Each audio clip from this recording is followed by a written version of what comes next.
Más que un lugar, somos una familia. Te invitamos a ser parte de lo que Dios está haciendo aquí en Centro Internacional Aliento. Como Gloriana decía hace un rato, ambos venimos de hogares muy deshechos, muy destruidos. A los 9 años experimentábamos, en mi caso, el lado más duro, más oscuro del alcoholismo de un hombre, un buen hombre, un hombre muy joven, que por esas circunstancias de la vida se cría en la calle prácticamente y cuando viene al matrimonio, él no sabe a lo que viene, no tiene la menor idea. Tienen 5 hijos de ese matrimonio y prácticamente desde que vino el segundo hijo, el alcohol aparece o reaparece en su vida y entonces aquello es un desastre. El abuso, una vida social muy activa, aquello crea los ingredientes, las condiciones perfectas para una tormenta perfecta en una familia. Y a los 9 años estoy sufriendo de una soledad impresionante. Lo que uno cree que es hogar, no es hogar realmente, es un infierno. Mi maestra se extrañaba de que yo tardara tanto terminando las tareas en la escuela. Teníamos turnos en la tarde y a las 5 de la tarde, 5:30, yo todavía estaba haciendo mis tareas. Y no se debía solamente, descubrió ella después, no se debía solamente a que aquí su servidor es un poquito lento en algunas cosas. No es que yo escribía muy lento, era parte del tema, pero la otra parte es que no quería llegar a mi casa. No quería llegar a casa. Yo no tenía hogar, a pesar de que una mujer muy sacrificada y muy buena intentaba hacer hogar de lo que era un desastre. Y nos amó y se entregó a nosotros como hijos de una manera abnegada y maravillosa. Gracias a Dios, a los 9 años, un domingo en la mañana, alguien me habló de Jesús en el parque del pueblito donde yo nací. No crecí mucho, pero bueno, intenté. Y entonces ahí fue que un domingo en la tarde me trajeron, Marcos, si yo bajo voy quizás a dañar la grabación, ¿verdad? Por las luces. Ya me disculpé, ahora lo puedo hacer, que siempre lo voy a hacer de todas maneras. Pero el tema es que, déjenme decirles, me encanta estar acá. Gracias, Marcos, por invitarnos y me encanta estar acá. Gracias por la confianza y no tengo suficientes palabras para decir lo mucho que respeto a Marco y a Carla, lo mucho que los admiro, la pasión por Dios que tienen es contagiante. A mí me encanta escucharlo a lo largo de los años. Les confieso, es uno de mis referentes, honestamente. Tal vez nunca se lo he dicho así, pero realmente lo admiro a ese punto. Y alguien me habló de Jesús y fue maravilloso, o sea, fue cuestión de hablarme de Jesús de una manera que lo entendí. Vi en los ojos de esa mujer un fuego por Dios que yo nunca había visto en una persona que hablara de Dios. Y entonces me hinqué al final de su enseñanza y le dije a Jesús que entrara a mi corazón. Mi hermana, 6 años, hizo lo mismo y trajeron una Biblia a nuestra casa una semana después y comenzamos a leerla, y 2 semanas después pusimos los pies en la primera iglesia donde jamás yo estuve, y nunca olvidaré el impacto, la ilusión. Yo no puedo explicar el palpitar en el corazón cuando yo veo a las personas cantarle a Dios como cantaban, abrazarnos como abrazaban, reír como reían. Y yo dije que ¿dónde estaba esta gente? ¿Dónde estaba esta gente? Yo he estado viviendo otra cosa, pero en este lugar hay pasión por Dios. El pastor que predicaba en esa pequeña iglesia de no más de 100 personas, estaba lleno del Espíritu Santo, oraba con un fuego, oraba con una pasión por Dios. Yo me quedé clavado en ese lugar. Yo dije, yo no quiero salir de aquí. Y mi mamá me acompañó, claro, algunas veces porque a ella le fascinó el lugar, también le encantó. Pero después de 2-3 meses ella dejó de ir. Yo creo que era por la presión de su familia religiosa. Pero a mí no hubo nadie que me impidiera ir. Yo tomaba un autobús solito a los 9 años, iba hasta esa iglesia todos los domingos y los miércoles en la noche, y así fue por muchos meses, y mi vida fue revolucionada por una realidad que yo no conocí sino hasta que Jesús entró en mi corazón y me abrió los ojos para darme cuenta que hay un tesoro en la tierra que se llama la iglesia local. La iglesia del Señor Jesucristo, una familia de esperanza, de restauración, de cambio. Eso me cambió la vida, me cambió la vida. Yo no entiendo tampoco por qué un tiempo después dejé de ir a ese lugar. Creo que fue que me prohibieron, no recuerdo las circunstancias, pero a los 14 años abrieron una obra cerca de mi casa y entonces me hablaron. Bueno, de hecho cayó un panfleto por debajo de la puerta y yo levanto la hoja y veo, se llama campaña de sanidad divina, oramos por los enfermos, la palabra de Dios es poderosa. No sé qué más decía. Fui corriendo con mamá y le digo, esta es la misma gente, esto es lo mismo de lo que nos hablaban hace unos años, tenemos que ir. Y si yo le contara a usted las circunstancias en el momento, eran peores todavía. Éramos adolescentes, papá se había ido, mamá estaba atravesando una crisis de salud, presión alta, depresión, era una cosa terrible. Le dije, tenemos que ir. Y yo me acuerdo como si fuera ayer. Aparte no fue pues, hace mucho tiempo, pero cuando yo pongo los pies en ese lote y oigo a ese gringo tocar el acordeón y cantar con su español quebrado y luego predicar la palabra de Dios sencillo. Él se iba a los evangelios, contaba lo que Jesús había hecho y había dicho. Eso era todo. Y cientos de personas venían a los pies del Señor, incluido su servidor, como por 6 meses. Pasé al frente a aceptar a Jesús todas las veces y me llevé un Nuevo Testamento que me gustaba mucho. Lo fui apilando ahí en un librero hasta que ya sentí convicción y dije, no, esto está mal, ¿no? Y de hecho el pastor se dio cuenta, a los 6 meses él vio como que mucha gente repetía la misma historia de venir a aceptar a Cristo y me vio entre ellos y dijo, bueno, vamos a hacer una cosa. Usted anote la fecha de hoy que usted aceptó a Jesús y Dios le cambió su vida 25 de agosto y no me vuelva al frente por favor y déle espacio a otros. Pero yo vi el poder del Espíritu Santo sanar gente todos los días. Yo nunca olvidaré esa mujer que llegó ahí al frente llegó de hecho en camilla, estaba desahuciada por los médicos, tenía cáncer. Una situación terrible, oramos por ella, se fue, se desapareció, no supimos más de ella.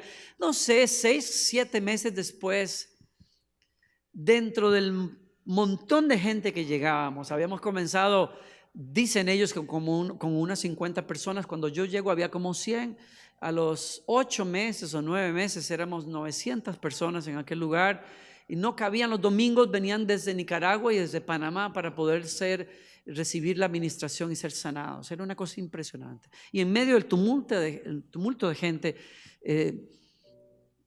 hubo más movimiento ahí atrás. No sé por qué. Vimos un Mercedes-Benz parado al frente, 4 o 5 personas venir y tomar el micrófono. Una mujer hermosa, bien vestida, evidentemente de buena condición económica, que cuando el predicador pide testimonios, ella toma el micrófono y antes de decir nada saca de su bolso una foto. Era la foto 6 o 7 meses antes, cuando venía muriéndose y ahora estaba de pie delante de nosotros, sana por el poder de Dios. Yo nunca olvidaré esas cosas. Me cambió la vida para siempre, para siempre.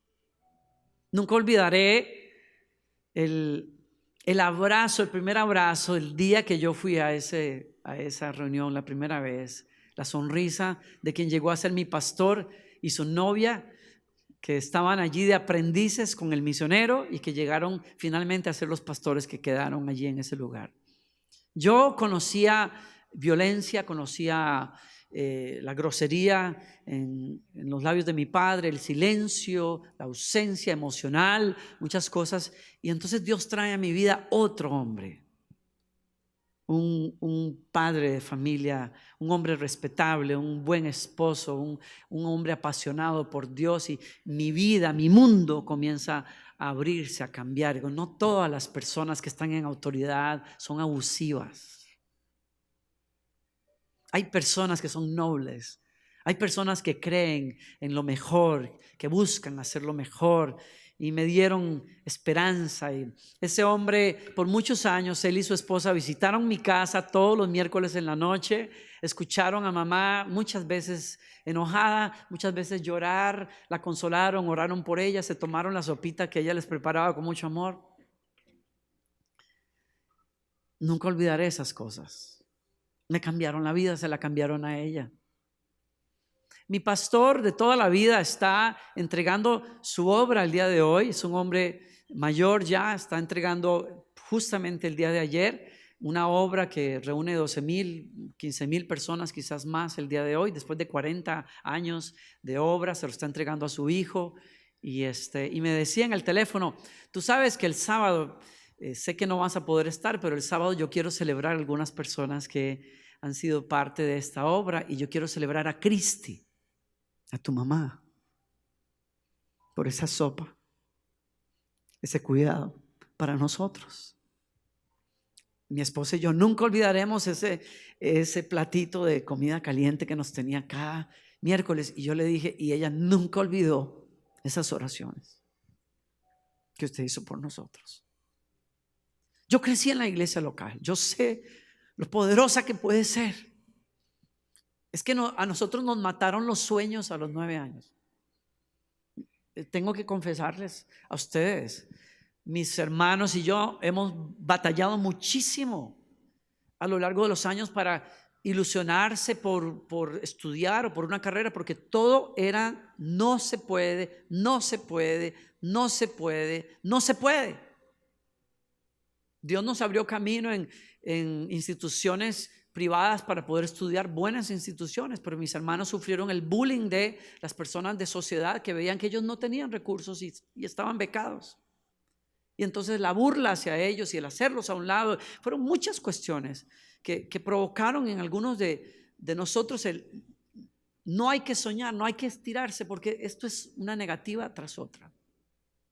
Pero la iglesia me enseñó a soñar otra vez. Usted sabe que muchas personas nos llamaban la iglesia de los pobretones, y en los periódicos se les criticaba porque eran los pobretones, los ignorantes que iban a esos lugares a donde los gringos hacían y deshacían y qué sé yo. Pero 30 años después, los que criticaban eso, la prensa liberal critica otra vez, pero ahora dice la iglesia de los ricachones. Y yo decía, ¿qué fue lo que pasó aquí? ¿Cómo fue que la iglesia de los pobretones se vuelve la iglesia de los ricachones, que no caben en el estacionamiento, que los autos, que aquí, que allá? Y uno se da cuenta que es que lo que el mundo no puede entender es que hay una gema, una joya de transformación poderosa en la iglesia local, que rompe la miseria, la pobreza, que saca a la gente de la oscuridad, de lo que el diablo quería hacer, y les rompe la mente y les hace ver el sueño que Dios tiene para cada uno, y sana las heridas y nos saca de esa miseria. Es un milagro. Tengo amigos en Costa Rica que han plantado iglesias en zonas desastrosas con gente que está hecho un desastre, una desgracia, pero cuando se unen a ese milagro que es la iglesia y escuchan la palabra de Dios y rompen patrones de divorcio, rompen patrones de miseria en la mente, de pobreza, y se educan y crecen, y en vez de estar botando la plata en bares, comienzan a prosperar. Comienzan a prosperar. Y cómo no, muéstreme una iglesia donde las personas no están prosperando y yo voy a tener que revisar el evangelio que están predicando. ¿Por qué? Porque el evangelio libera a las personas. El evangelio tiene que liberar a las personas. El evangelio tiene que sanar matrimonios, tiene que sanar hogares, hijos. Y es todo lo que aprendí en una iglesia local. Todo. Aprendí a amar a Dios, aprendí a ser excelente, aprendí a ser un buen hijo. Porque imagínense de lo que veníamos nosotros. A los 16 años, tal vez 15 años, mi pastor me llama a su oficina para hablar conmigo. Yo soy un líder en mi iglesia. Yo comencé a enseñar niños, después jóvenes. Y soy un líder predicador en la iglesia. Y me llama y yo pienso que es para atender un tema, no sé, algo de negocios. Y me dice, siéntese ahí por favor. Y me siento. Y por los próximos 15 minutos saca la metralleta de predicador y me dispara a morir. diciéndome: ¿qué estás haciendo con tu mamá? Ya me llegaron las quejas de lo respondón, de lo malcriado que sos con tu mamá, de lo rebelde que estás con tu mamá. Tu mamá me dijo: no soporto más a Danilo, pastor, no sé qué vamos a hacer. Y me disparó hasta que no pude más. Estoy hablando en forma figurada. Me regañó como nadie me ha regañado a mí, o sea, en toda mi vida. Me puso por el piso y me dijo: y te vas a salir de acá y vas a ir a pedirle perdón a tu mamá, y si yo vuelvo a escuchar una queja de tu mamá, tú te la vas a ver conmigo. Y no se detuvo sino hasta que yo rompí a llorar.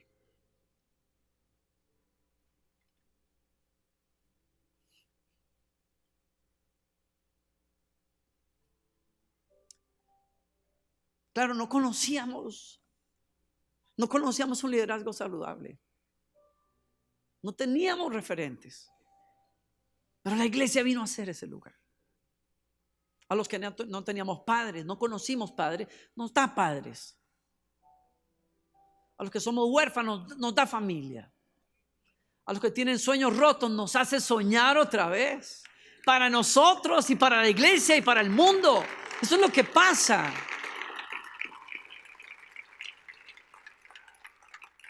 Pastor, ¿usted ignora que hay lugares donde las iglesias han abusado de la gente y explotan a la gente? Eso lo sabemos. ¿Pero qué? Porque haya lugares así, voy a dejar de creer en el poder de la iglesia local. Cuando yo lo he experimentado de primera fuente, yo sé lo buena que puede ser una comunidad cristiana.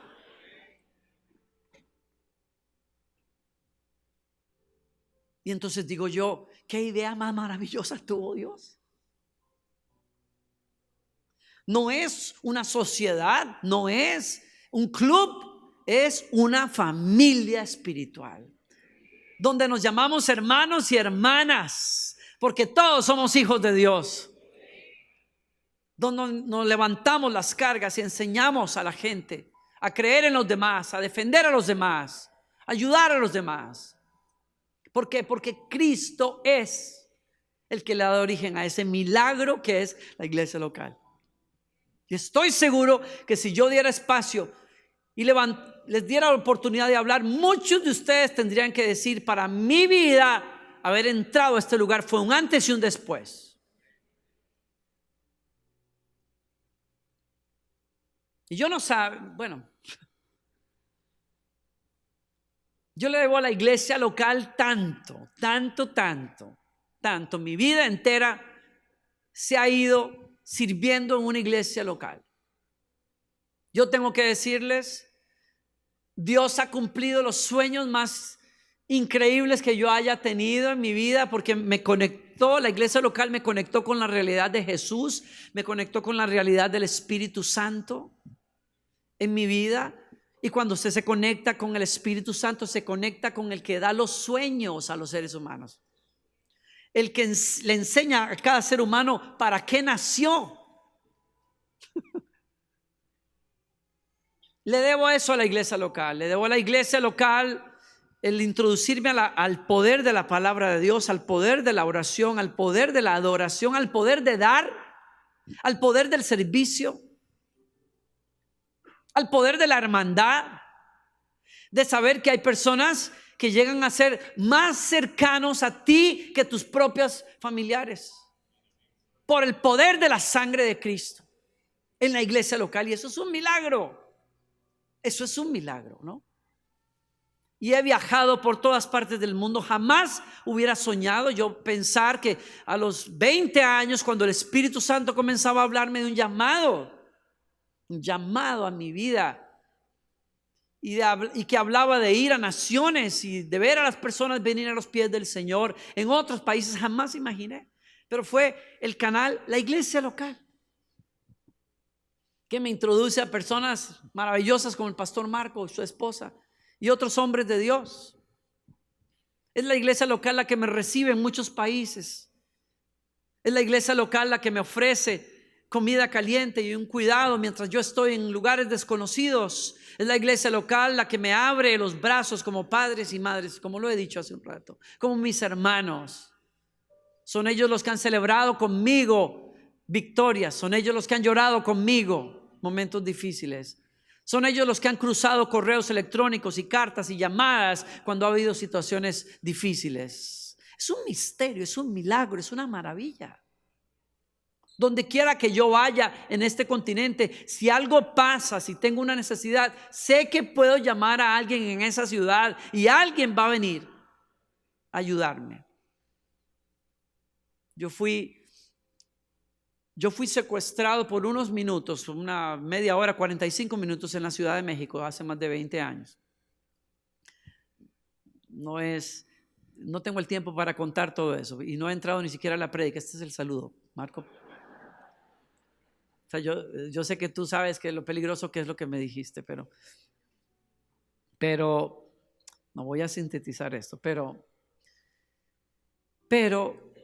fueron unos momentos muy duros, muy difíciles, algo muy feo para vivir, ¿no? Y cuando esas personas me dejaron tirado por allí en alguna calle de la Ciudad de México, logramos pedirle dinero a un taxista que estaba llegando a su casa completamente borracho en ese momento y lo convencimos de que nos diera unas monedas. Yo estaba con un chico más joven que yo, no vidente, a quien su mamá había confiado en mis manos para venir a un congreso de adoración a México. Así es que yo sentía una responsabilidad tan grande, pero le rogué a ese hombre, dame dinero para encontrar el metro, yo sé cómo manejarme en el metro. Me dio instrucciones, me dijo, no te recomiendo que camines por las calles de acá, esto es peligroso. Le dije, no importa, después de lo que me pasó, no puede pasarme algo peor. Así es que me dio dinero, llegamos y quiero ir al punto, logré llegar al aeropuerto, mandé a mi amigo de regreso a Costa Rica, no perdió su vuelo, yo regresaba 2 o 3 días después. Pero qué cosa, logré hacer una llamada y alguien me dijo, Danilo, llamé a la casa donde yo estuve hospedado, les dije, pasó esto, sí supimos, me dicen, el taxista se regresó a avisarnos lo que había pasado. Tenemos una cadena de oración desde hace 2 horas por ti y las personas que llegaron, yo nunca lo olvidaré porque nunca olvidaré, fue el equipo de Marco Barrientos, de Leche y Miel, de tu oficina. Ay, yo vi a esa gente y cuando me abrazaron rompí a llorar, agradecido por la familia de Dios. Y me atendieron y me ayudaron, en fin, fue una cosa tan especial, se me olvidó todo ya. Yo viví una experiencia maravillosa en España la primera vez. Fui en un momento de mucha crisis espiritual en mi vida la primera vez que fui a España, en el año 92, 93.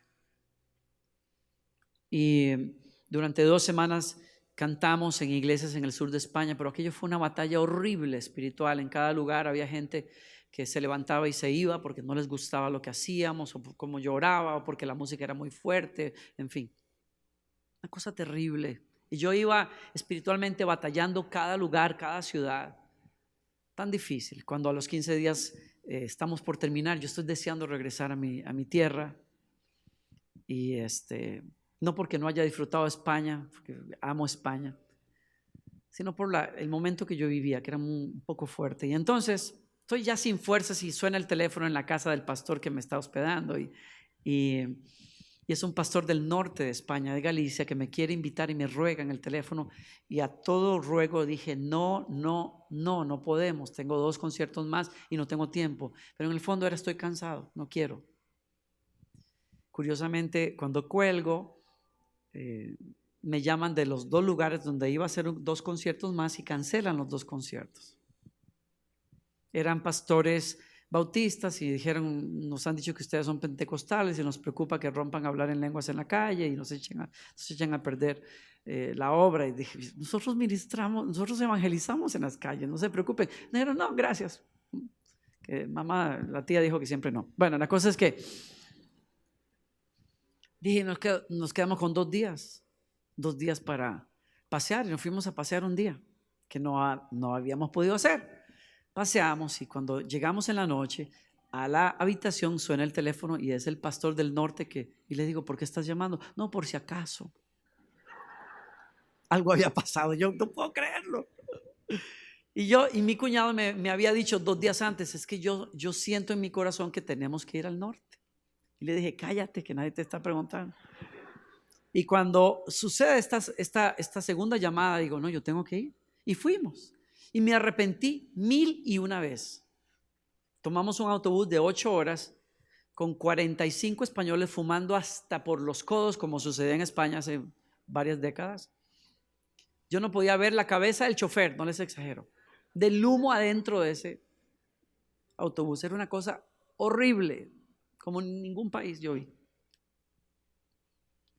Así es que cuando yo llego, mi hermana está conmigo, cuando yo llego a Galicia, a Lugo, yo estoy diciendo, ¿a qué horas dije que sí? Yo no quería esto. Pero cuando se abre la puerta del autobús, está lloviendo, hay un frío tremendo allá en el norte, pero cuando nos salimos hay 5 o 6 parejas esperándonos con abrigos en las manos, con un abrazo, una sonrisa. Y me dijeron, gracias por venir. Se acabó. Se acabó todo. Yo viví los próximos 5 días. Yo diría, Marco, la mejor experiencia en el Espíritu Santo que yo haya tenido en mi vida, no lo estoy exagerando, fueron los próximos 5 días. El vínculo espiritual, la comunión, la familia que hicimos y cómo el Señor revolucionó iglesias a pesar de mí, por encima de mí.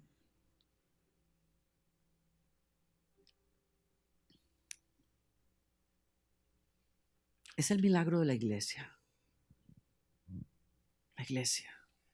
local. Yo te quiero felicitar por hoy estar acá, porque ya eso dice mucho de ti.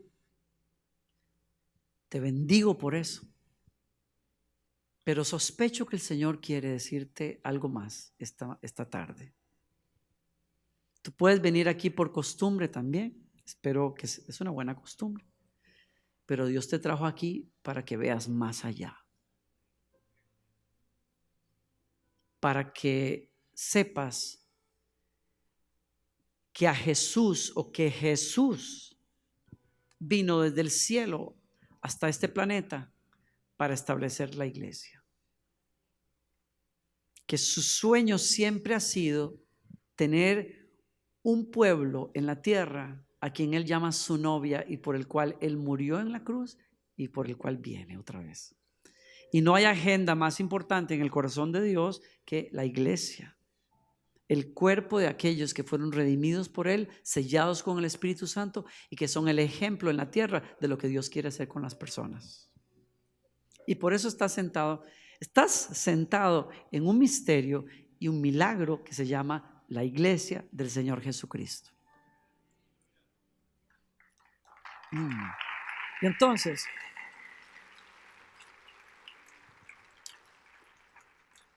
y ya luego de esa introducción es que voy a comenzar el estudio. Algunos están riéndose así como, ay, esto no es broma, yo tengo que ir a comer. No, pero los quiero llevar a ustedes a un pasaje. Si me lo permiten, aunque no me lo permitan, 1 Corintios 11, porque yo tengo el micrófono. 1 Corintios 11, quiero dejarles esto. Usted sabe que 1 Corintios capítulo 11, San Pablo tuvo que escribirle a la iglesia, a su iglesia, la iglesia de los Corintios, porque algunos de ellos habían olvidado de qué se trataba la iglesia. Y entonces tuvo que escribirles esto. Y para ayudarles a entender de qué se trataba la iglesia, les tuvo que recordar de qué se trata la cena del Señor. Porque usted sabe, antes de que lea esto, que en la iglesia del primer siglo no había templos, no había lugares específicos así para reunirse, tenían que hacerlo en casas. Y en las casas los cristianos siempre se reunían a 2 cosas: a comer, y comían bien. parece que, bueno, Jesús hubiera pegado mejor que allá poniendo la iglesia en Latinoamérica. Ay, no, Señor, perdón. Porque donde hay comida, hay latinos contentos. ¿Sí o no? Y si tenemos creatividad para algo, para la comida. Y ni se diga cuando uno habla con los mexicanos, esos son los reyes de... ¡Qué barbaridad! Ustedes, ¿cómo? Ustedes inventan comida. Dios mío, le ponen, la tortilla es el elemento básico, ¿no? En la Biblia de los mexicanos diría, y creó Dios la tortilla. Y después le puso algo encima, se llama quesadilla. Y después la envolvió y se llama burrito. Y ahí siguen ustedes. Qué barbaridad. Y si la tuestan es esta, y si es suave es flauta, y si, o al contrario. No, hombre.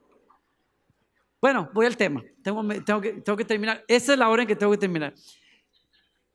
Y tuvo que traerlos a entender que en el culto cristiano del primer siglo la comida era importante porque traía la comunión, pero luego venía la cena del Señor.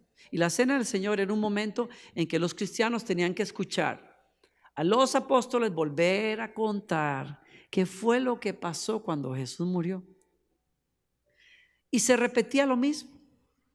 La noche en que Jesús iba a morir fue traicionado y antes de él padecer tomó el pan y dijo, y tomó la copa y dijo, y toda la prédica de Pablo tuvo que ver con ayudarle a la gente a entender de qué se trataba la iglesia, mirando el pan y el vino. Y entonces Pablo les dice, yo les dejo de tarea que lo lean en su casa porque yo me comí el tiempo con mi testimonio, pero quiero dejarles la palabra aparte de mi testimonio.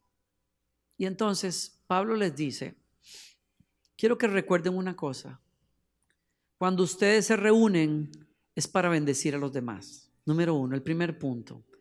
Léanlo ustedes en su casa, les di el verso de inicio, ¿verdad? ¿Se los dije? ¿No? 11:17.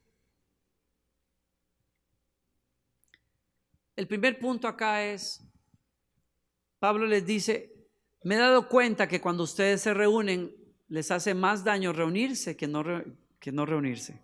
En otras palabras, lo que fue diseñado para ser de bendición se convierte más bien en un daño. Y ese es mi primer punto en esta tarde con respecto a la palabra. Todo lo que hagamos aquí tiene que ser medido por un filtro de beneficio mutuo. Si algo hacemos nosotros, que lo hemos hecho por siglos, pero no le ayuda a nadie, es mejor que consideremos si deberíamos seguir haciéndolo. Estoy diciendo, en la iglesia cristiana no hay vacas sagradas. Hay cosas que hay que sacrificar con tal de beneficiar a los demás. Les digo algo con mucha confianza. Yo por muchos años, durante 25 años que hemos dirigido alabanza, he estado en reuniones donde, por ejemplo, habían equipos de danza que se hicieron muy famosos hace muchos años.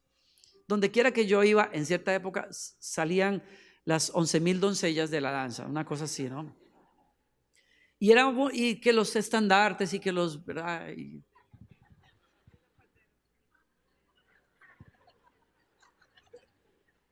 ya luego cuando se acababa la coreografía y no tenían nada que hacer, entonces quedaban así. Y entonces, o sea, para mí estaba bien.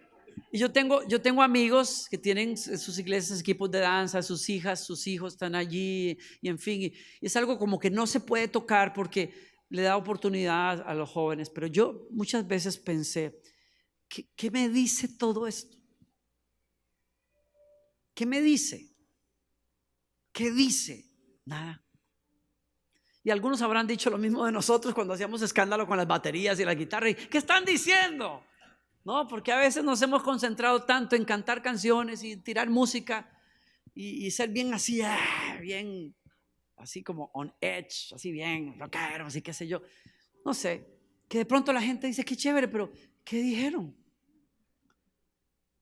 El primer punto es, nada puede suceder acá que no sea de beneficio para los demás, más que para mí. Y Pablo dice, algo está pasando entre ustedes que no checa, y ahí se va directo. Y en el segundo punto, él dice, oigo que hay divisiones entre ustedes. Y ese es el punto neurálgico del tema. ¿Por qué? Porque él dice, bendita hora en que hay divisiones, porque nos hacen un favor. Las divisiones nos enseñan quién está con quién aquí. O sea, cuando la gente hace partido, hace política, hace grupitos y sesga al cuerpo de Cristo, siempre revela que está actuando con el enemigo, no con Dios. Porque no hay nadie, por santo que sea, que jamás va a tomar una decisión para partir un pueblo. El que haga tal cosa delata con qué agenda anduvo siempre. Estoy avanzando porque quiero ir al punto. Y ahí Pablo les dice en el versículo que sigue cuál es el problema. Pablo dice, oigo que cuando ustedes se reúnen a tomar la cena del Señor, muchos de ustedes se lanzan sobre los platos y se mandan toda la comida, y cuando llegan los demás se quedan con hambre.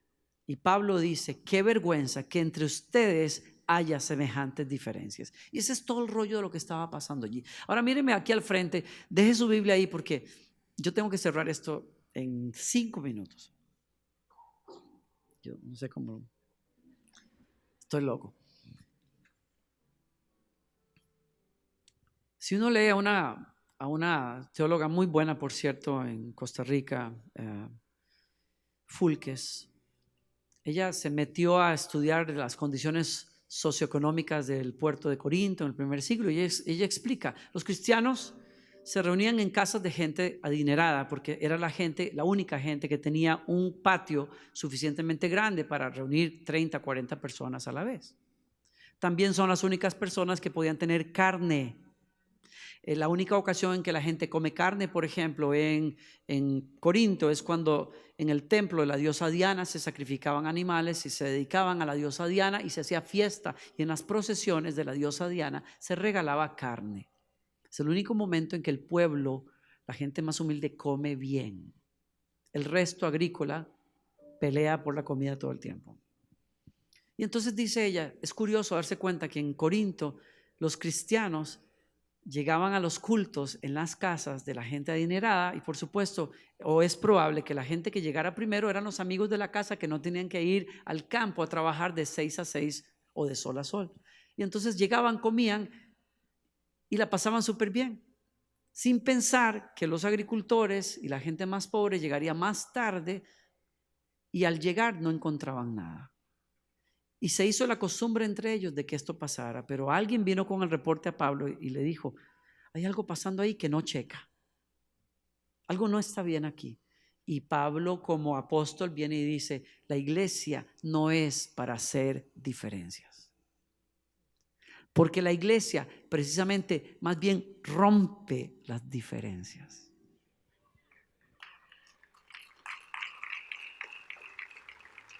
Y entonces San Pablo dice, yo les recuerdo a ustedes por qué existe la iglesia, qué es, cómo se formó la iglesia. Y Pablo dice, la noche en que el Señor fue entregado, tomó pan y dijo, patrocinado por Subway. Gracias, Carlos. Tomó pan y dijo, tomen entre ustedes este pan, cómanlo, este es mi cuerpo. Escuchen, este es mi cuerpo, o representa mi cuerpo, pero a la vez está diciendo, este es mi cuerpo.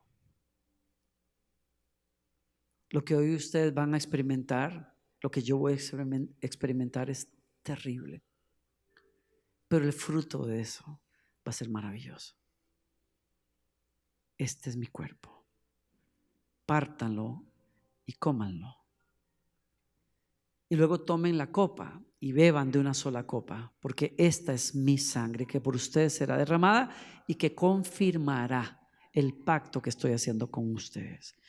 Toda vez que ustedes tomen este pan y beban de esta copa, estarán anunciando por qué están aquí. Estarán viviendo el fruto de lo que va a pasar. Y entonces Jesús nos pide, escuche bien, Jesús deja establecido esa noche que donde quiera que haya cristianos que se reúnan, siempre tendrán que volver a estar alrededor de este pan y esa copa.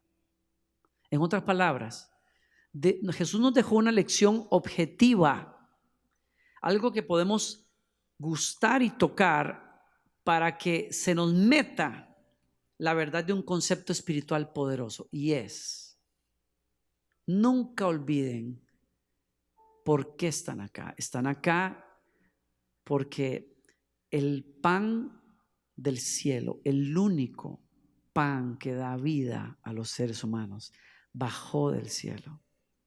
El único que la tiene completa, que es perfecto en unidad, el único que no tiene muros, sesgos, divisiones, complejos, preferencias. El único que es pan entero y vivo bajó del cielo. ¿Para qué? Para ser partido.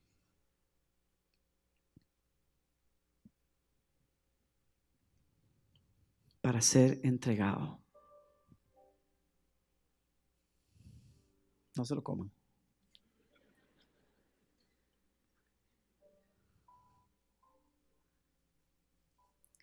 Partido por ustedes, porque ustedes son los que están partidos.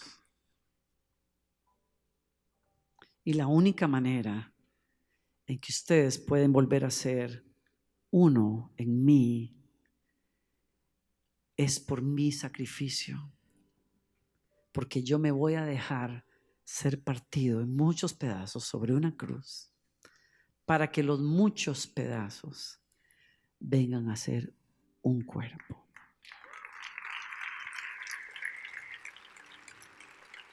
Y escuchen,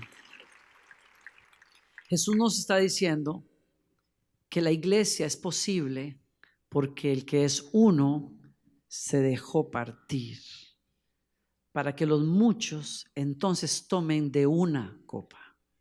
Y eso me llama la atención. Es un pan que se parte, que habla de sacrificio. Tome nota. No hay iglesia sin el sacrificio de Cristo. Pero con el sacrificio de Cristo hay una copa que es el Espíritu Santo, del cual tomamos todos nosotros. Es la sangre poderosa de Cristo que hace posible que los González y los Artavia y los mexicanos y los panameños seamos uno y solamente uno.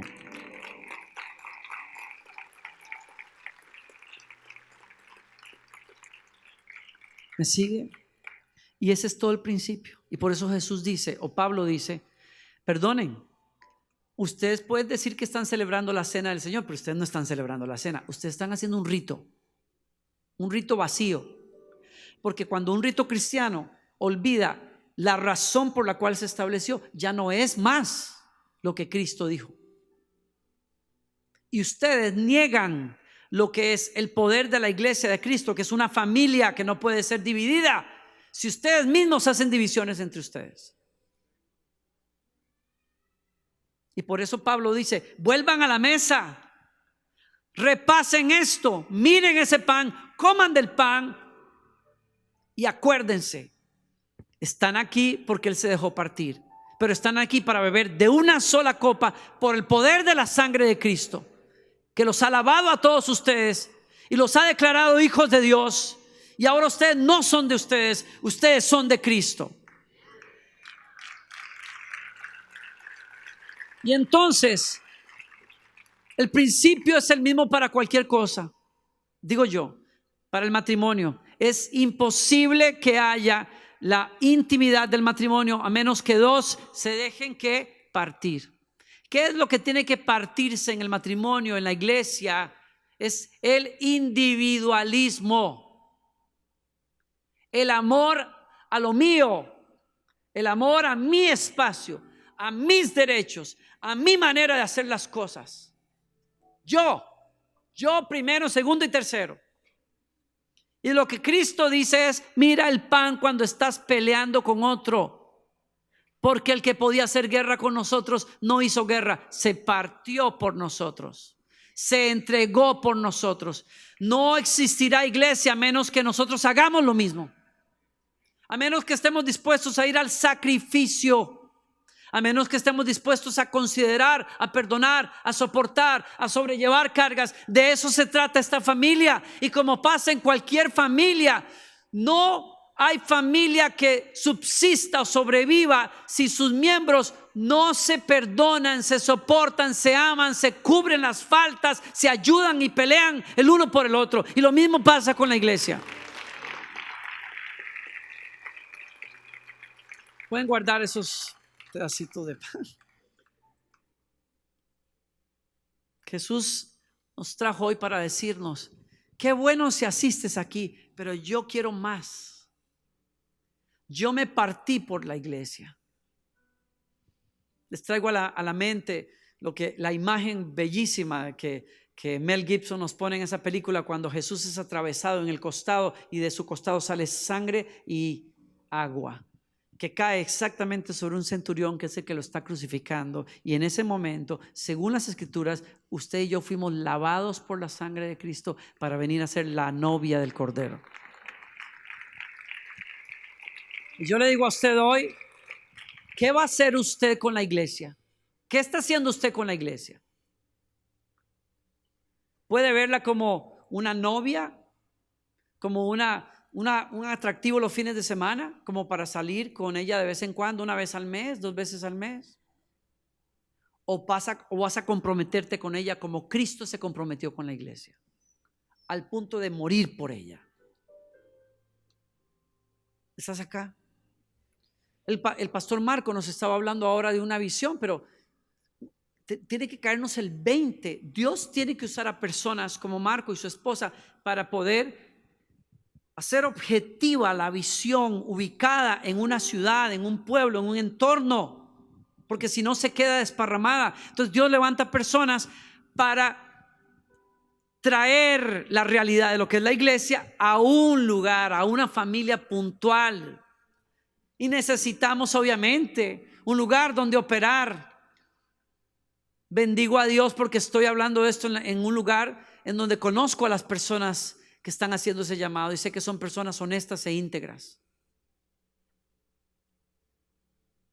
que no están buscando algo para ellos, más bien están entregando lo de ellos por el bien de otros. Y de eso se trata este lugar. Entonces termino ahí. Yo le digo a usted, léalo a usted en su casa, porque yo tengo que terminar acá. Léalo en su casa. Pablo dice: si tú participas de este misterio, pero no disciernes el cuerpo de Cristo, comes juicio. O sea, cuando la gente no entiende lo que es el cuerpo de Cristo, por eso Pablo dice: por eso es que algunos entre ustedes que no entienden lo que es el cuerpo de Cristo están enfermos y otros hasta se han muerto. Cuando hay gente que hace grupos, que divide, que se vuelve indiferente, que deja de participar de la realidad de lo que es la iglesia.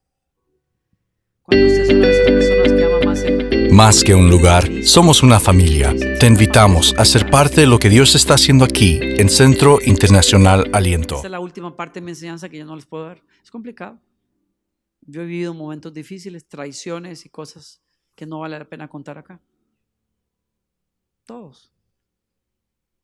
Pero cuando yo miro que Jesús dio su vida por ella, yo digo: yo amo a mi Señor, y si amo a mi Señor, la amo a ella, a la iglesia. Pablo dice: disciérnela. Abre los ojos esta tarde, y es mi oración en este momento, que abra los ojos al milagro en el que está sentado, que es la familia de Dios. Y le pido al Señor que no seas de los que se enferman porque quedan en sus casas, aislados del resto, objeto de los ataques del enemigo, desprovistos de la cobertura y la bendición de un hermano, de una hermana, sino que se mantienen conectados, y porque se mantienen conectados, crecen en el propósito de Dios. ¿Cuántos de ustedes quieren crecer a ese propósito? Conéctate con tus hermanos entonces. Lava los pies de los santos. Los pies nunca huelen muy bien, pero cuando amas a Jesús, lavas pies de otros. Y entonces Dios va a cumplir su propósito en ti y a través de ti. ¿Alguien recibe esta palabra en esta tarde? ¿Por qué no me acompañas en oración un minuto? El pastor Marco viene.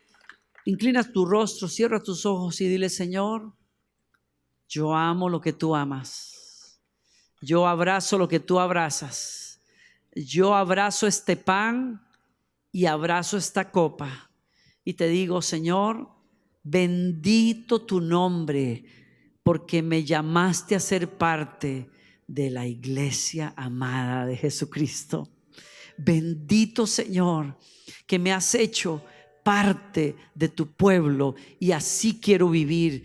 Yo hoy corro a tus brazos para ser plantado en esta casa, para que abras mis ojos para ver y discernir a tu pueblo, a tu cuerpo, para ver que si quiero amarte a ti, entonces debo amar al que está a mi lado, debo perdonar, debo soportar, debo servir, debo ayudar, y es lo que quiero hacer porque te amo a ti, Señor. Aquí están mis manos, mis pies, mi vida, mi aliento, Señor. Aquí están mis recursos, mi tiempo, mi profesión. Úsala para que tu cuerpo sea edificado en la tierra, y que Dallas, que el mundo pueda experimentar, ver cómo se ve una familia en donde Jesús está viviendo. Todos los de ustedes que quieran decirle sí a Dios honestamente, a la luz incluso de lo que saben que les ha dicho el Señor hoy. A Jesús le costó su sacrificio, a nosotros no nos va a costar menos. Los que digan sí honestamente a eso, les invito a que se pongan de pie. Donde usted diga: aquí estoy para hacer algo, aquí estoy para ser parte, aquí estoy, Señor. Abra esos brazos donde usted esté y dígale: Señor, aquí estoy en esta iglesia, aquí estoy plantado. Yo le pido al Señor que nos libere de ser ranas que saltamos de un lado a otro. Dios está llamando al compromiso en esta casa, a gente que se plante en esta casa y diga: si voy a prosperar en una casa espiritual, y voy a aceptar el liderazgo y el amor y el servicio de estos líderes, y voy a poner mi vida aquí con tal de que otros también experimenten a Jesús en esta casa.